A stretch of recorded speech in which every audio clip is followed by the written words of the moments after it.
বেয়া পালেও বা বদমাছ হলেও আপুনি আপোনাৰ পত্নীৰ লগত থাকিবই লাগিব। বহু বিবাহকাৰী চৰকাৰী কৰ্মচাৰীক লৈ কঠোৰ মুখ্যমন্ত্ৰী। বিবাহ বিচ্ছেদ নোহোৱাকৈ প্ৰথম পত্নীক ত্যাগ কৰিলে কৰ্তন হ'ব 20% দৰমহা। অভিযুক্ত কৰ্মচাৰীৰ ওপৰত চলিব বিভাগীয় তদন্ত।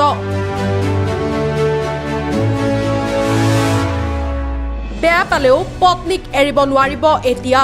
চৰকাৰী কৰ্মচাৰীৰ বাবে কঠোৰ হিমন্ত বিশ্ব শৰ্মাৰ চৰকাৰ। বেয়া পালেও হওক, মতৰ অমিল হলেও হওক, বিবাহ বিচ্ছেদ নকৰাকৈ প্ৰথম পত্নীক এৰি দ্বিতীয় বিবাহ কৰিলে এতিয়া বিপদত পৰিব পাৰে চৰকাৰী কৰ্মচাৰী। বহু বিবাহক লৈ কঠোৰ স্থিতি গ্ৰহণ কৰিছে অসম চৰকাৰে।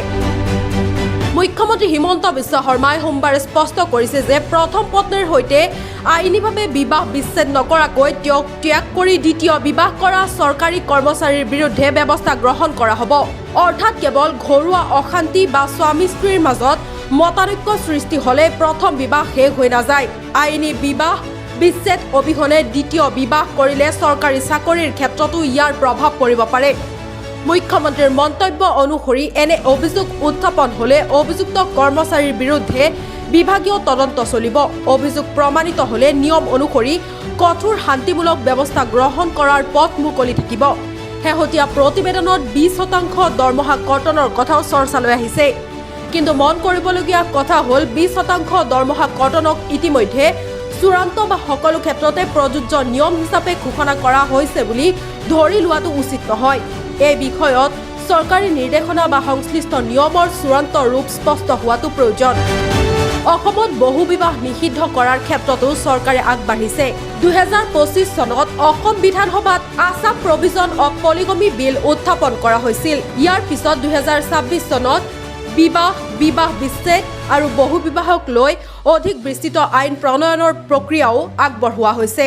আমাৰ ৰাজ্যত পলিগেমি বা বহু বিবাহ প্ৰথা বহুত দূৰলৈকে শিপাইছিলে।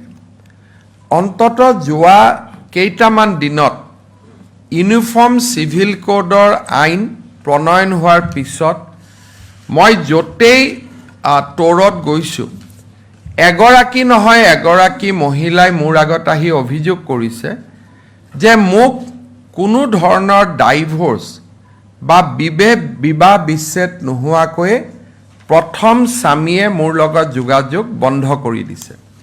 কাৰোবাৰ কোলাত কেঁচুৱা আছে আৰু কোনোবা স্বামীৰ ঘৰলৈ গ'লে মাৰপিট কৰিও খেদি পঠোৱা হৈছে। আৰু ইয়াৰ ভিতৰত ভালে সংখ্যক চৰকাৰী কৰ্মচাৰী আছে। এই ঘটনাৰ পিছত আমি এটা চিন্তা কৰিছিলোঁ যে যদি চৰকাৰী কৰ্মচাৰী এজনে নিজৰ প্ৰথম পত্নীক বিবাহ বিচ্ছেদ নোহোৱাকৈ পৰিত্যাগ কৰে, তেতিয়াহ'লে তাতকৈ ডাঙৰ অপৰাধ একো হ'ব নোৱাৰে। নিয়মমতে সেই চৰকাৰী কৰ্মচাৰীজনে ইয়াৰ পিছত চৰকাৰী চাকৰিত থকাৰো অধিকাৰ হেৰুৱাই পেলায়। কিন্তু এই অভিযোগবিলাকৰ তদন্ত নোহোৱাকৈ বা ডিপাৰ্টমেণ্টেল প্ৰচিডিং নোহোৱাকৈ এজন ব্যক্তিক চৰকাৰী চাকৰিৰ পৰা আমি গুচাই বুলি ক'লে গুচাব নোৱাৰোঁ। সেইকাৰণে আমি এটা নতুন সিদ্ধান্ত লৈছোঁ যে পৰিত্যাগ কৰা পত্নীগৰাকীয়ে যদি DDOজনক অৰ্থাৎ যিজনে দৰমহা দিয়ে তেওঁক যদি আবেদন কৰে, তেওঁৰ দৰমহাৰ 20% ইনক্লুডিং DA, এইটো নহয় যে বেচিক চেলাৰী, সম্পূৰ্ণ দৰমহাৰ 20% পৰিত্যাগ কৰা পত্নীগৰাকীৰ একাউণ্টলৈকে ট্ৰান্সফাৰ কৰি দিব। কেছো চলি থাকিব, প্ৰচিডিঙো চলি থাকিব। সমান্তৰালভাৱে মহিলাগৰাকীয়ে 20% দৰমহাৰ ধন লাভ কৰিব, যাতে তেওঁলোকে এটা জীৱন আৰম্ভ কৰিব পাৰে।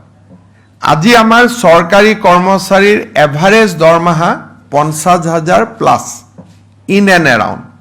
গতিকে লগে লগে অন্তত মাহত 10-12 হাজাৰ টকা সেই পত্নীগৰাকীয়ে পৰিত্যাক্য পত্নীগৰাকীয়ে লাভ কৰিব পাৰিব আৰু ইমানতে শেষ হৈ নাযায় কৰ্মচাৰীজনৰ ওপৰত ডিপাৰ্টমেণ্টেল প্ৰচিডিঙো আৰম্ভ হ'ব সমান্তৰালভাৱে এতিয়া মূল লক্ষ্য হৈছে প্ৰথম বিবাহ ৰাখি দ্বিতীয় বিবাহ আৰু চৰকাৰী কৰ্মচাৰীৰ বিৰুদ্ধে কঠোৰ ব্যৱস্থা চৰকাৰী চাকৰি আছে বুলিয়ে নিয়ম ভংগ কৰি দুখন সংসাৰ চলাব নোৱাৰিব এতিয়া মন গলেও আপুনি মুখ্যমন্ত্ৰীৰ এই কঠোৰ বাৰ্তাই চৰকাৰী কৰ্মচাৰীসকলৰ মাজত নতুনকৈ এতিয়া সৃষ্টি কৰিছে চৰ্চাৰ news desk report news any digital